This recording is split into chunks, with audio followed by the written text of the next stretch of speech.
नमस्कार, प्रणाम, आदाब, सत श्री अकाल, शुक्रिया, धन्यवाद।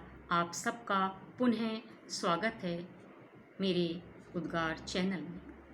समसामयिक परिवेश में समाज के अंतर्गत घटित होने वाली घटनाओं से प्रभावित होकर लिखी गई कुछ लघु कथाएँ लेकर आज मैं आपके सामने उपस्थित हूँ। लघु कथाओं में संकेत रूप में थोड़े से शब्दों में बहुत कुछ कह दिया जाता है। ये पाठकगण और श्रोतागण की आत्मसात करने की शक्ति पर निर्भर करता है कि वे उनसे कितना ग्रहण करती हैं। मेरी पहली लघु कथा है कैसा सुख, जिस पर APJ अब्दुल कलाम साहब ने भी राष्ट्रपति भवन से भेजे गए अपने पत्र में 1 अक्टूबर 2003 में लिखा था। लघु कथा कैसा सुख का भाव बहुत अच्छा लगा, आपको मेरी शुभकामना। ये उन्होंने लिखा था। कथा इस प्रकार है, पहली कथा है लघु कथा। कथा इस प्रकार है। कथा का शीर्षक है कैसा सुख। हट बेटा, मैं बनाती हूँ खाना, तेरे हाथ जल जाएंगे।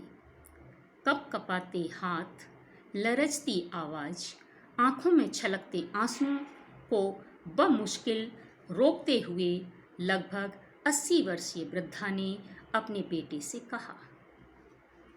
अपनी इच्छा के अनुसार सुशील, सुंदर, पढ़ी लिखी कन्या से विवाह कर उसका बेटा शहर में रहकर जिंदगी के समस्त सुख भोग रहा है। ऐसा ही लिखा था उसके बेटे दीपक ने खत में।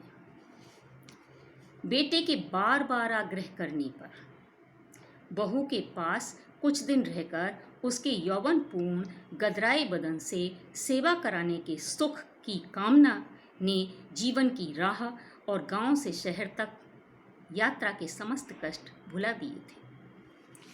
बेटे ने दीर्घ निश्वास छोड़ी और बुझे मन से बोला, नहीं माँ, मैं चाय बना कर लाता हूँ तुम्हारे लिए।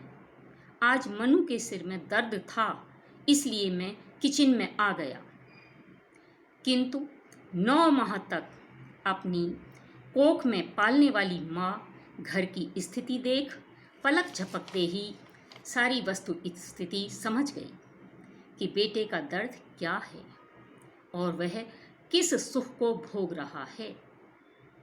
अपने इकलौते बेटे को स्नेहिल हाथों का संबल प्रदान कर रसोई घर से बाहर कमरे में भेजा। माँ ने खाना बनाकर बेटे को खिलाया और बहू का सिर दर्द बिना दवा के गायब हो गया। कैसा अनिवर्चनीय सुख मिला था उस माँ को।